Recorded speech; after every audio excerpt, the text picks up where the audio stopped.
Welcome back, America. We're here with Mike Johnson, Speaker of the House of Representatives.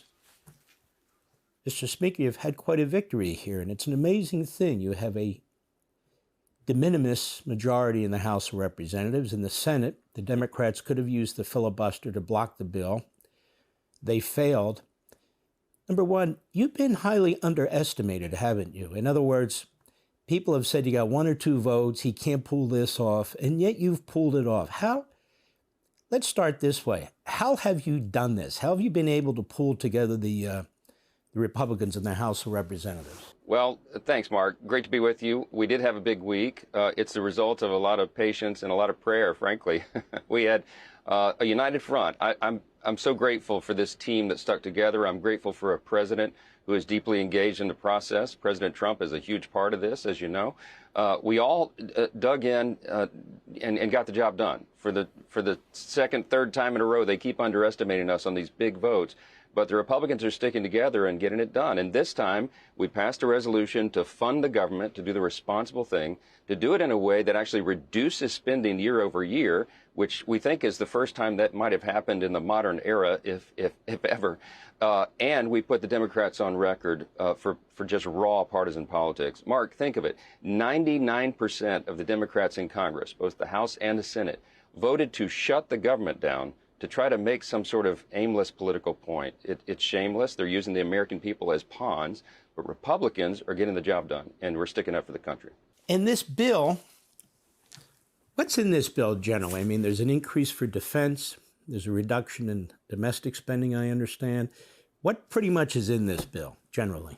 Well, here's what we try to do. We wanted to pass a resolution that would effectively freeze spending so that the administration can continue its incredible work through DOGE and through the other efforts of the administration to go in and root out the fraud, waste, and abuse that we've been trying to target in Congress for decades. But we haven't been able to get to it because we didn't have the algorithms that Elon has. We didn't have the access to all the data and the funding. And so now the game has changed. So we needed to hold the line in what we're doing right now so that when we get to the next fiscal year, FY26, which we will begin work on immediately now that this is done, we'll be able to incorporate all those savings and all the new transformational kinds of policies the administration is working with us to bring about. So this bill effectively does freeze funding, except that what you said, it adds a little to defense. That's what Pete Hegseth said he needed, the Department of Defense, some flexibility and $6 billion additional dollars for the immediate needs.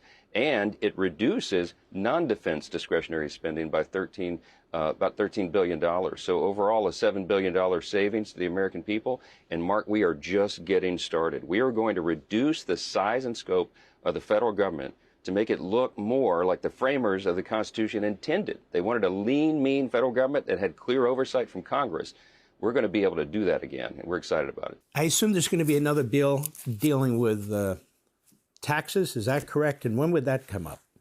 Yeah, so the next big thing on our plate is the reconciliation process, and that's what we call the one big beautiful bill. And in that will be all of our campaign commitments, the promises we made on the campaign trail, the big priorities of President Trump and the White House. We're gonna put it all together. So you'll have border security completely funded to ensure we stay on top of that problem.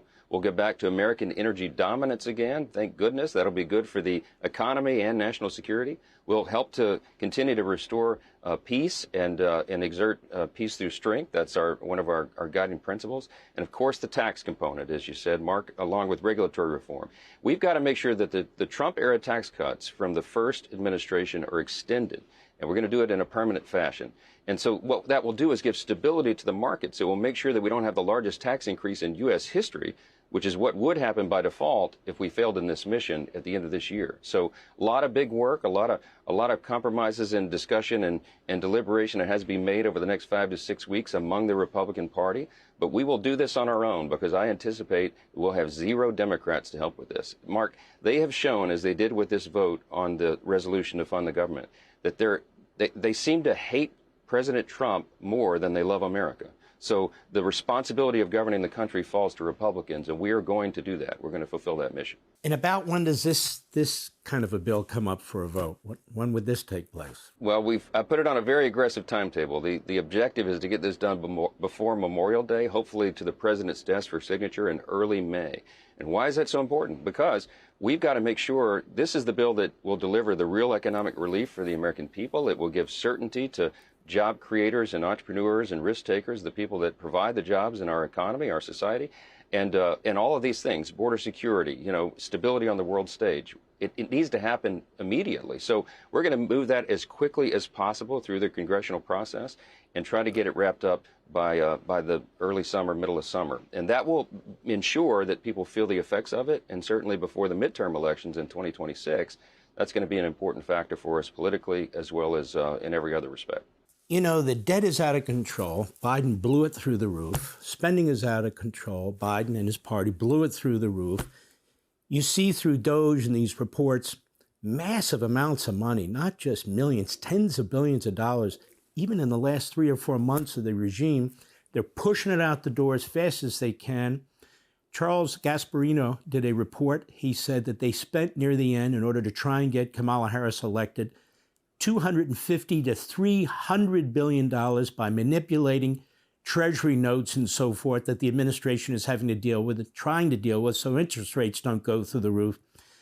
It really has been diabolical. So my question when we return, Mr. Speaker, is what the hell do the Democrats want? How much more spending can there be? How much more debt can there be? How much more government can there be without crashing the entire private economy? That's my question to you when we return. We'll be right back. Hey, Sean Hannity here. Hey, click here to subscribe to Fox News YouTube page and catch our hottest interviews and most compelling analysis. You will not get it anywhere else.